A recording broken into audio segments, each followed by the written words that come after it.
โดยเพราะว่าหนึ่งมากอะถ้าน้องเตมาอยู่พี่กะFCหรือว่าผู้ใหญ่เพิ่นเห็นเนาะว่าง่ายมียูทูบเบอร์ถ่ายลงเนาะตอนเมื่ออยู่พุ่นกะเพิ่นบ่เห็นหรือว่าหั่นแหละการเป็นอยู่กันว่า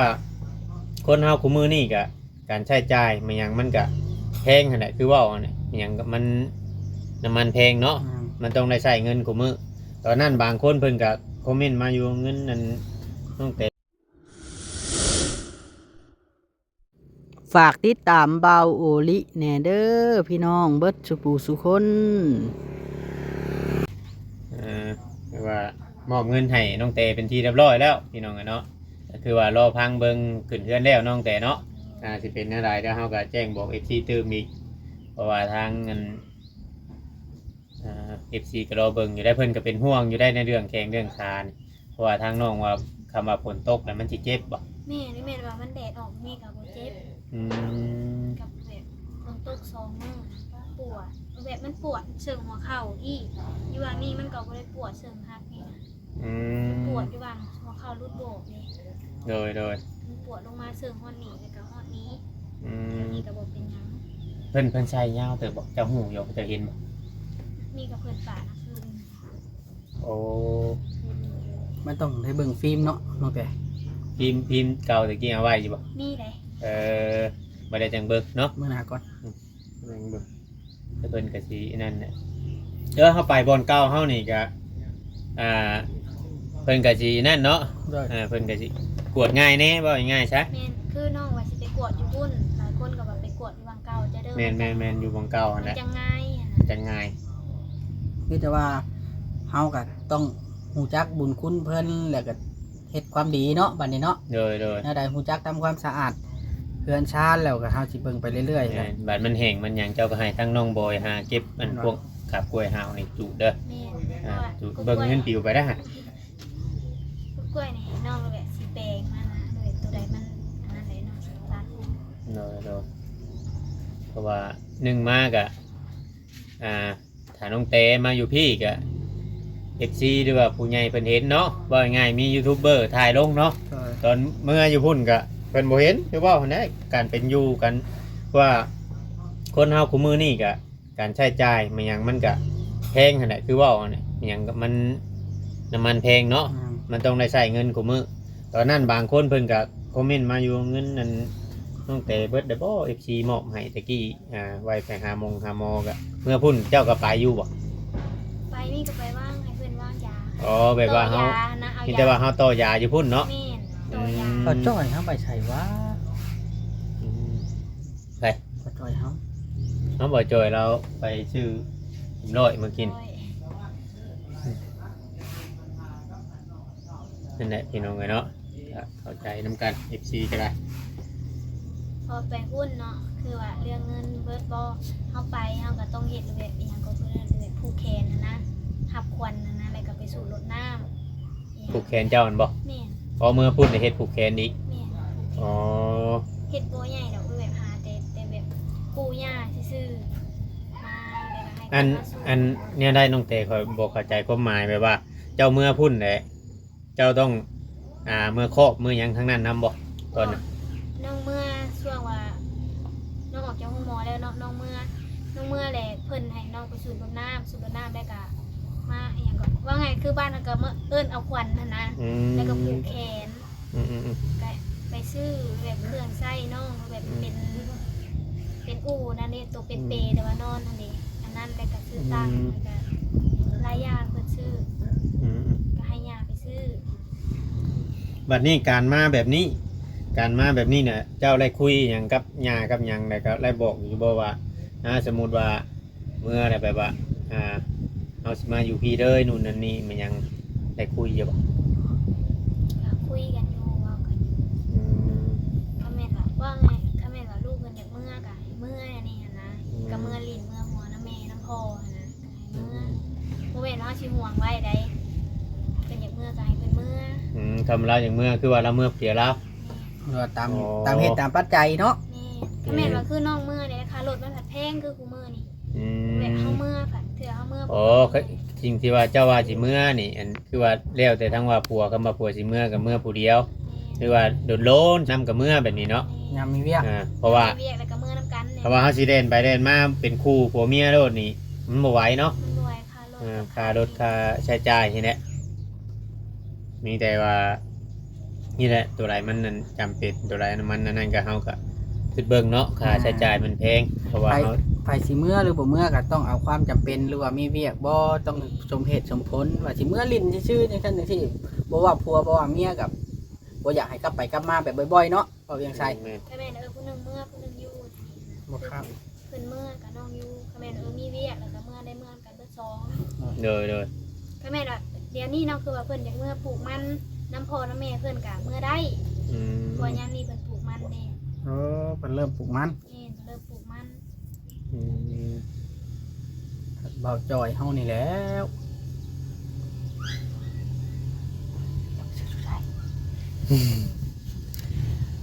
เอาพี่น้องเลยเนาะ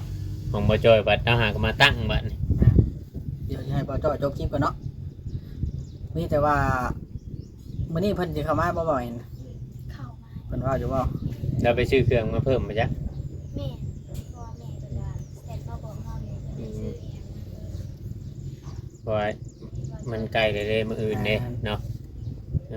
บัดนั้นสมมุติว่าเฮ็ดอยู่เฮ็ดกินได้ไปเฮ็ดบัด หาเฮ็ดเปรมให้มานี่แหละ อ๋อ คันนั้นพื้นที่บ่นั้นก็มีแต่ว่าเฮ็ดมาแต่เฮือนเพิ่นแล้วก็ใช้ชาเล้งมาก็ได้ แม่นเพราะว่าเฮ็ดอยู่เพื่อนเราเนี่ยมันง่าย ง่ายดีเนาะ เขาไอ้มานด้วยไอ้มานเรากระมุกกระมุมไปดีแล้วเราแก่น้ำมือน่ะลูกทั้งหยังทั้งผัวทั้งเมียช่วยกัน เรายันบ่ทันเลยบ่จ้อยสิจบคลิปไปได้บัดนี้ แม่นแล้ว โอเคเด้อเสร็จเด้อ โอเค ประมาณนี้น้องแต่เนาะขอบมุกขอบใจ ด้วยสบายดีเอาพี่น้องเนาะนี่ก็ถือว่าชมแซมเป็นที่เยี่ยมห้อยเลยตามนั้นพี่น้องเอาซิลิโคนจิกใส่ก็ไม่ได้ว่าถ้าเบิ่งใบผลตกอีกเพราะว่าเฮาบ่ได้แต้มไว้เด้พี่น้องเนาะเฮาต้องได้แต้มไว้ปกติหั้นนะตัวใดที่มันหัวหนักหัวเบาต้องได้แต้มไว้แล้วเฮาก็มันบีบใส่หลายใส่หน่อยเนาะนั่นล่ะเฮ็ดหยังอะน่ะบ่ว่าเฮ็ดหยังบ่ว่าเฮ็ดหยังล่ะแล้วแลกได้เนาะเจ้าหันบ่ออกบ่ อ๋อ อ้าวมือตุ๊บไผนี่ มีค่อยเลย โอ้ชื่อกระไดกระเทินได้ชื่อแล้วก็ โว้ยซ้ำจูบของไทยมันเข้าไว้นะ กระเชิญได้ชื่อก็ได้ คือขับแห้งแท้เนี่ย ในชื่อเลยได้เนาะ ขับว่า จักมาแต่ใจได้ขนาดบ่เห็นมีอันคิดจ้ะ โยพี่บุขึ้นได้มันของแท้ มันตายเลยก็แจ็ค หมดแล้วลองเสียบกับก้นโทรศัพท์เบิ้งง่ายกล้องข่อยมานี่ เท่าไรนี่ 300,000 3,800ไปเชียงมื้อนี้เงิงบ่ล่ะบ่จ่อย ฮะ โอ้ย อย่าถึงนี้คือพวกเขาฉัน เพเบิดแล้ว บ่มันรุดมือ เขาตัวขายน่ะตามเบิ่ง บ่ ของซื้อของถือเนาะ ซื้อของถือของหมู่ระดับ5-6แสนเนาะ เดี๋ยว300,000มันสิบ่ถึงเทื่อ ถือเลย พอเบิดมีใส่หั่นก็ได้ ใช้ผัวน้องแต่บ่จัดการแล้วน่ะ หมดแล้วพอเนาะลาวก็ช่วยเยอะ ใช้อันตัวนั้นน่ะ หืม ตัวชีนั่นน่ะตัวชีขาวอะเอออันล็อก ก่อนนะ ล็อกเล็กเอามือไว้เด้เอาไว้เด้ มืออื่นจัดการเนาะขึ้นเฮือนนะ ถามเพิ่นดูถามเพิ่นแล้วว่าสิได้อาหารหยังนะผู้ชายกันแล้ว ได้อาหารยังนะโอ้โหเลย อันนั้นสิเรื่องนอนห้องไหนนี่ แจ็คมาเบิ่ง เจ้ากับเมียหรือตามใจเมียบ่ เคยว่านอนห้องนี้ห้องนั้นเราไปเก็บเครื่องมันกระเทินเลยเด้ เดี๋ยวท่านเก็บเลยดิ อ่า เฮือนบ่แม่นเฮือนผู้เฒ่าแม่เฒ่านี่แม่นโบราณเพิ่นล่วงได้เบิดเนาะคันเฮือนนั่นมูลมังขึ้นนั่นเกยบ่ได้บ่เขาเจ้าว่าบ่จอย นั่นแหละ อันนี้ไปได้เบิดเนาะเฮือนเฮ็ดอันนี้ เจ้าไปอยุ่เดี๋ยวพอเฒ่าเลยพอเจ้ากล้าขึ้นเอาบริขึ้นนะไปสิไปเยี่ยมพอเฒ่าอีกบ่นี่ เท่าไร นั่นคือบ่ไหวจังนะ นี่บ่จอย แจ็คแล้ว ใช่แท้จังบ่ไว้ ลืม บ่ แม่นลืมดอกแล้วป้าไว้นี่แหละ เอาไปโทษทีบเนาะ เราก็ว่าลืม ช่างเวียงเฮ็ดเรียบร้อยแล้วบ้านนี้เนาะมีแต่ว่าถ้าฝนตกมันอาจสิมีบ่อนซึมบ่อนหยังอีกได้เพราะว่าเฮาบ่ได้แต้มไว้เด้อาจารย์มีตัวมันซึมมันหยังต้องได้แก้ไขเพิ่มเติม เอายังไง ว่าจอย เอายังใส่นะ ตั้งแต่ไปทางไหนเดี๋ยวนี้ก็บ่เห็น ไผเสื้อลาบน้อง300เนาะมันเบาลีซื้อมัน100นึง อันนี้มันสั่งบ่ได้บ่ อันนี้ใส่ได้เด้อ ค่อยมีเดี๋ยวมีแม่ยันเสียบเลยปฏิสาร อ้าวเฮ็ดได้จังฮู้ว่ามันจะขีดอันนี้คือบ่ได้มีขีด มันก็บ่แห้งนะ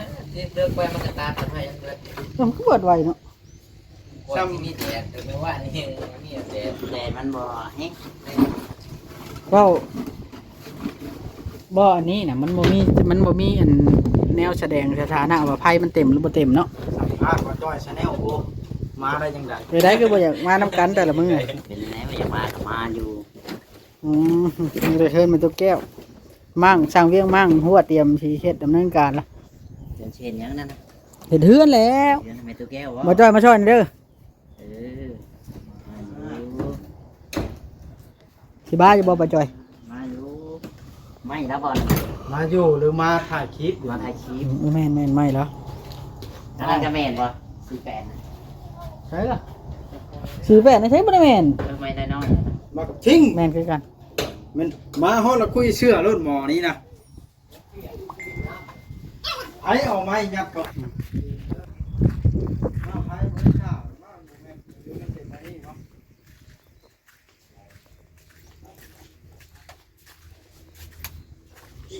สบายดีทิ้งสบายดี สบายดีลูกสบายดีไหมอยากแห้ง อืม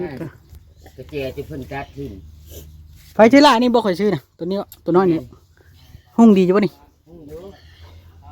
แต่ว่ามันยามฝนมันก็บ่ค่อยทนแล้ว มันก็บ่จะห้องก็ได้แล้วเนาะ มันเหิงแล้วเด้อตัวนี้ บ่ตัวนั้นมันหึง แต่เหิงบ่ อันแต่นั้นเมียประมาณดิ ตัวนี้น่ะคือจานน้อยกว่าเนาะมาก อันนั้นมันน้อยนะ ตัวนี้วัดมันหน่อยกว่าเนาะหน่วยใหญ่วัดมันหน่อยกว่าเนาะ บ่ฮู้ 60ตัวนั้น80ของเฮาซื้อน่ะมัน100 แม่น เอ้าสบายดีไหมป้า สบาย จ้ะ มันกระจายก็กระจายอันนี้แล้วแต่มันก็บ่ได้ออกไกลดอก แล้วเจ้าล็อกไปเด้อบัดเขาเก็บเครื่องมาใส่ไว้ นี่แหละ เต้ปูนนี่ต้องเก็บมืออื่นพุ่นละคันมันแดดไปเลยนะมืออื่นคอยสิโทรช่างเพราะว่าคันเขาเข้ามาฝนตกเขาก็เฮ็ดเรียบบ่ได้ แม่น เราสิมาเฮ็ดเตียงพร้อม โดย อันดับแรกเฮ็ดเตียง บ่ได้นั่งเนาะนั่งกินข้าวกินน้ำนั่นแหละ แม่นแล้ว นี่มันก็นั่งบ่ได้แล้วมันหักเลย แม่นตัวนั้นมันน้อยโพดเฮาต้องเฮ็ดใหญ่กว่านี้เฮ็ดแล้วเฮาก็สิเฮ็ดแบบว่าเฮ็ดเฮากับพังรักขึ้นแล้วเฮาก็มุงไว้เลยนี่ แม่นที่รักเนาะ แม่นบ่สิรักก็เฮานี่แหละใส่ตัวนี้แหละ นั่นแหละอย่างพ่อได้ข้างแดดแน่นะ เพราะว่าเฮาเฮ็ดเฮาต้องได้พักผ่อนได้คือว่าเพื่อนเขาเจ้าเฮาก็บ่แม่นเฮาจะไปอยู่จังหันได้ เพราะว่ามันอันเพิ่นก็พัง มาเลย แม่นเพิ่นก็พักผ่อนอยู่หั่นเนาะเฮาเฮ็ดให้เขาแล้วก็ต้องป้าให้เขาเหมือนเฮาสิไปรบกวนเขาอยู่หั่น ก็มื้ออื่นนี่ซ้ำก็ขึ้น แม่น เขาก็บ่ได้ไปพักแล้วอื่น เพิ่นเว้าหรือบ่เพิ่นเว้านํเจ้าหรือบ่ มันชาวบ้านทำเติมเขาด้วยมันบ่ได้เอาเปลือกเหมือน นี่อันเจ้าอันนั้นบางเอ็มว่าเนี่ยแก้วเอ้ยว่ามื้ออื่นมันที่16แล้วขึ้นเรื่องน้องแต่ได้บ่ว่าจะหาอันกินข้าวกับแก่อันเป็นว่าอัน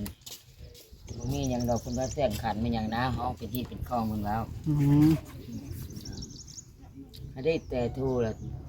น้องแต่ทูหาพ่อตัวนี้แต่โทรหาพ่อมันดิ แม่นต้ เรื่ อ อง งฮอด แม่นต้องได้โทรแล้ว ให้พ่อมันคนแล้ว แม่นแล้ว ต้องโทรแล้วก็บอกกัน บอกพ่อบอกหยังมาเนาะหาบดิบบ่มีหยังก็แม่นแล้วว่า แม่นแล้ว เจ้า นับตั้งแต่อัน สาร อันอยู่ครัวกินกันแล้ว มีเนี่ยได้คันสิเอา คันสมมุติว่าอันพ่อแม่เรามาเฮ็ดอยู่ครัวกินก็เฮ็ดให้นี่เลยก็ได้เนาะ พ่อให้แม่เขาเฮ้ย แม่น หักเฮ็ดอันนั้นอันนี้นะพ่อมาแม่มาบ่สิมาเอาค่อยบ่ถือ เป็นเฒ่าเป็นแก่ เอาห้องอันนั้นอันนี้นะจ้อยมันก็จะอันนั้นอยู่เนอกลูกมันว่าบ่แอมเพิ่นจะอยากให้ค่อย บ่คือวันไหนเลยเนาะ บ่คือได้ ต้อง บ่คือได้ตอนเช้าตอนนั้นให้ค่อยเห็นอันนี้ตอนปลุก ตอนนั้นอย่างว่า อันนี้ตอนขึ้นมันก็ ว่าดินตอนนี้นะมันเป็นดินตอนเดียวกันเนี่ยปกติเจ้าที่มันต้องอันเดียวกัน อันเดียวอะไร อันนี้นะครับเอิ้นใช้เจ้าที่ชื่อ ที่เจ้าทานแม่ เนาะ ให้พ่อแม่ก็มากับพ่อแม่เขาแล้ว คันเจาะน้ำที่เจาะอยู่ใช้ข่อยว่า เจ้าน้ำบ่ คัน สิปลุกฮอดชายฉันตูค่อยสิเดียวแต่มันเจาะได้ก็ยังให้เจาะอีกที บ่ได้เข้าบ่ได้ ได้นะวิจัยก็ได้นะแถวนั้นก็ได้แถวอะไรก็ได้สิได้ขายประตูพี่ได้บัดนี้ แม่นแล้วมันต้องเข้าพุ่น อ้าวอันครัวอ้อมไผ่มันแล้วก็เฮ็ดประตูไผ่ โอ้มันแล้วพุ่นแล้วเฮาจังเฮ็ดหัวออมไผออมมัน แล้ว หรือว่าเขาจะ ฮะ เจ้าใส่ก็ได้ คือเขาจะเฮ็ดก็เฮ็ดแต่ว่าเขาจะเฮ็ดอ้อมก็อ้อมรถกัดเขาจะอ้อมก้อนหั้นนะ ค่อยก็อยากเจาะใกล้เฮือนนั่นแหละใกล้ตู้ใกล้เฮือน เดี๋ยวเฮาเบิ่งตั้งเฮือนขึ้นมาก่อนว่าเฮือนเฮามันสิขนาดแบบใด โดยค่อยก็ได้ใกล้เฮือนอยู่แล้ว อืม สักหันสักนี่มันสบายนะเฮ็ดหันเฮ็ดนี่สบาย ว่ามันว่าพื้นใกล้เนี่ยมันใกล้อยู่แล้วอันเพราะว่าดินจะมันแคบ แม่น ถ้าสมมุติคือทันเอาห้องน้ำเนี่ยไปทางนั้นแล้วปิ้นมาทางนี้ โยมมาเป็นพี่น้าพี่เนาะ เออ คันบ่ฮู้แดนค่อยก็ได้ตอนนั้น บ่ฮู้แดน บ่จื้อแดน ย้อนบ่ฮู้แดนนะว่าจังนั้นน่ะ อันนี้ถึงว่าบ่ฮู้แดนคิดไว้อยู่ในนี้เด้ไม่ได้แล้วผูกรักอันนั้นรักสนุกอยู่พุ่นนี่ นั่นแหละรักแดนอยู่พุ่นเนาะ มันก็กวางบ่โธ่ก็บ่ได้ห้องปานใดได้ ผู้ใด บ่จื้อแล้ว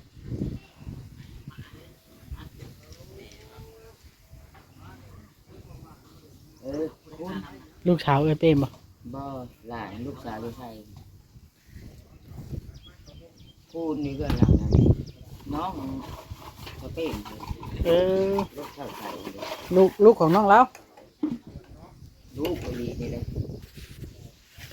ลูกของมันนั่นเองมันไปทำงาน